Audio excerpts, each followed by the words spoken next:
చెడు జరిగితే మాత్రం వాళ్ళ ఖాతాలో వేయాలనే చిల్లర ప్రయత్నం ఏదైతే ఈ ప్రభుత్వం చేస్తుందో ఇది పూర్తి స్థాయిలో ఈ ప్రభుత్వం యొక్క వైఫల్యం.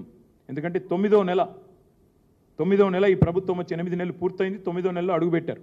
మరి 9 నెలల్లో ఈ ప్రభుత్వం ఈ ప్రాజెక్టును పర్యవేక్షించకుండా, ఏం జరుగుతుందో తెలుసుకోకుండా, కనీసం పట్టించుకోకుండా, మున్సిపల్ శాఖ మంత్రి లేకపోవడం వల్ల, ప్రత్యక్ష పర్యవేక్షణ లేకపోవడం వల్ల, అక్కడ అధికారుల మీద అజమాయిషీ లేకపోవడం వల్ల ఈ రకంగా ఈ లీకేజీ ద్వారా ఒత్తిడి పెరిగి మొత్తంగా ఈ ప్రమాదం జరిగిందని చెప్పి వాళ్ళ అధికారులు చెప్తా ఉన్నారు. ఒక్క మాట మాత్రం పక్కాగా చెప్పాలా, ఇది 100% this is the failure of the chief minister. ఇందులో ఎవరి ఫెయిల్యూర్ కాదు. పక్కాగా మున్సిపల్ శాఖ తన దగ్గరే పెట్టుకొని ఆ శాఖను గాలి కొదిలేసిన ముఖ్యమంత్రిదే దీని ప్రధానమైన బాధ్యత.